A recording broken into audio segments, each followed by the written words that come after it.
माधवाचार्य कह रहे थे, मोहन रुक जाओ, ये एक छलावा है, ये एक छलावा है, मत जाओ उस ओर। मोहन, नहीं नहीं, मेरा भाई मुझे बुला रहा है। माधवाचार्य देखो, ये तुम्हारा भाई नहीं है। नमस्कार प्रिय दर्शकों, स्वागत है आपका अपने चैनल शाश्वत वेदांता में। दर्शकों, हमारी सुपरनेचुरल सीरीज़ में अब एक और कहानी ऐड हो चुकी है जो हमें लिख भेजी है मनाली के मूल निवासी मोहनलाल शास्त्री जी ने। मोहनलाल का बड़ा भाई सोहनलाल गार्ड के पद पर कार्यरत था। वह एक फॉरेस्ट गार्ड था। आए दिन वह बाहर ही रहता था, मगर कोशिश करता था कि रविवार या कोई छुट्टी मिले तो वह समय घर पर व्यतीत करे। वह बहुत ही हंसमुख था और हमेशा खुश रहता था। और एक दिन जब वह घर आया तो उसका बदला हुआ स्वभाव देखकर सब हैरान थे। उसके भाई मोहन ने पूछा, भैया क्या हुआ? आप तो चुप चुप खोए खोए रहते हैं और थोड़े चिड़चिड़े भी हो गए हैं। इस पर उसने कोई भी बात नहीं बताई और कहा, कुछ नहीं, मेरा मन आजकल थोड़ा उदास रहता है। हमने कहा, क्या बात है, क्या कोई झगड़ा हुआ है? उसने कहा, नहीं, तुम अपने कार्य पर ध्यान दो। जो तुम शास्त्री सीख रहे हो बहुत अच्छा कर रहे हो। अगर मैंने भी ऐसी ही कोई विद्या सीखी होती तो खुश रहता। मुझे लगा भैया उदास हैं तो उन्हें ज़्यादा छेड़ूं नहीं।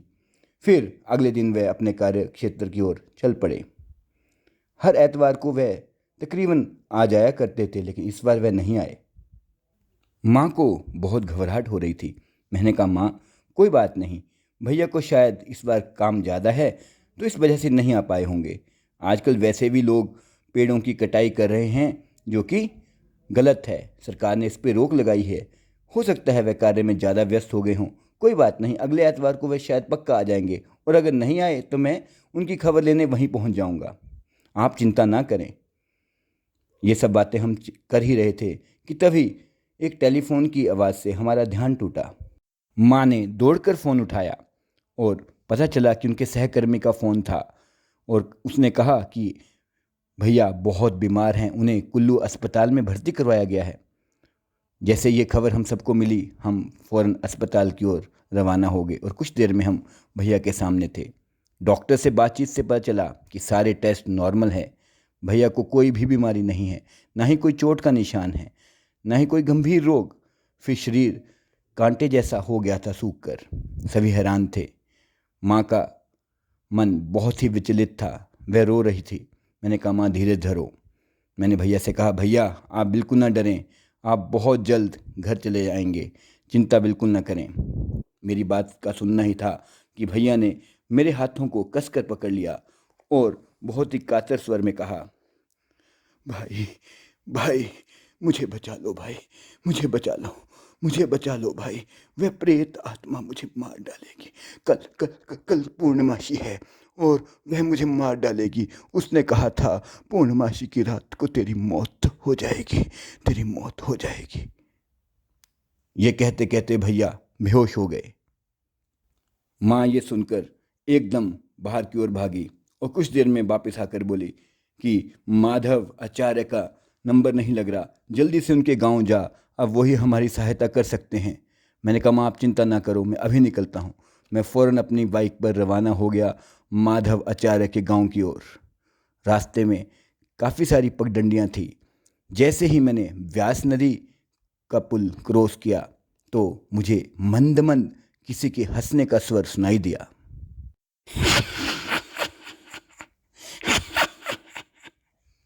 मैंने उस ओर ध्यान नहीं दिया, लेकिन जैसे ही मैं माधवाचार्य के घर की ओर पहुंचने ही वाला था, मात्र 10 मिनट का और रास्ता था, तो मेरे कान में एक आवाज़ गूंज गई। इस बार आवाज़ काफ़ी स्पष्ट थी।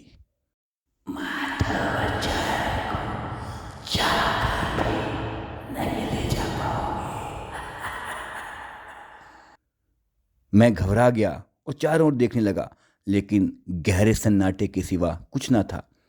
कुछ देर बाद मैं उनके घर के सामने था। वैद्य जी उनके पैरों की पट्टी कर रहे थे। बातचीत से पता चला कि सुबह वे अपनी सीढ़ियों से गिर गए थे और हल्की सी उन्हें चोट आई थी। मैं उनके करीब पहुंचा।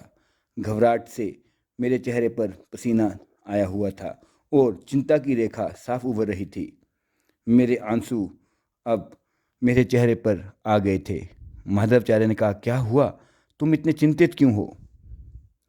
मैंने कहा, गुरुजी, मेरे भाई को बचा लीजिए, वे उसकी जान खतरे में है। ये कहकर मैं फूट फूट कर रोने लगा।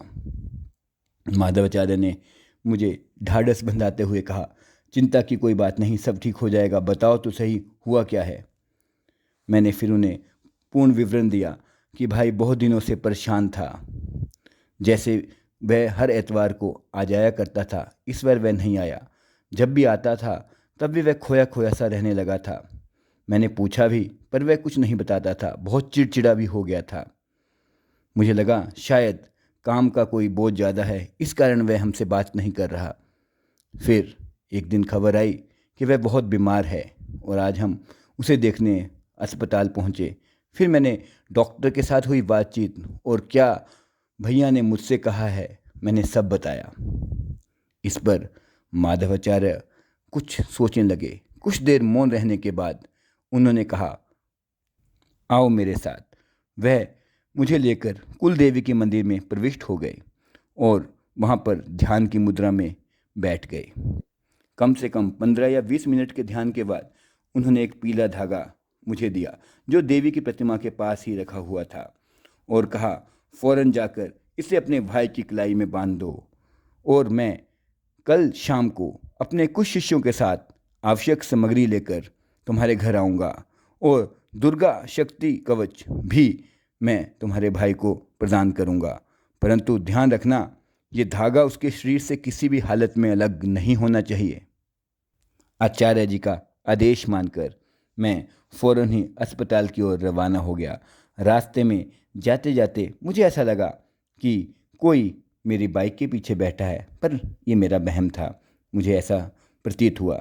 लेकिन जैसे ही मैं कुछ देर आगे चला तो मुझे जैसे किसी ने आवाज़ दी हो, रुको बेटा, रुको।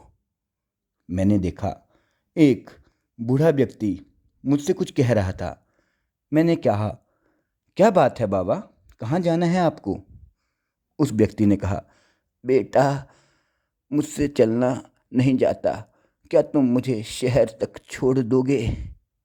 मैंने कहा, बाबा इसमें क्या बात है, अवश्य आप आए।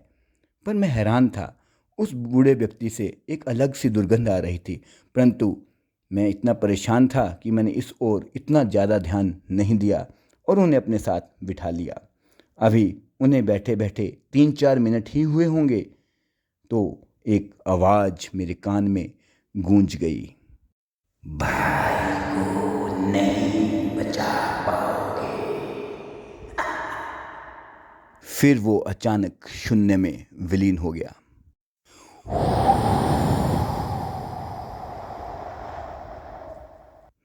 दर्शकों, ये कहानी मैं स्वयं मोहनलाल बनकर सुना रहा था, क्योंकि इससे कहानी में सुनने में आपको एक ज़्यादा दिलचस्पी लगेगी। दर्शकों, अगले भाग में क्या हुआ होगा ये जानने के लिए अवश्य ही देखें भाग 2।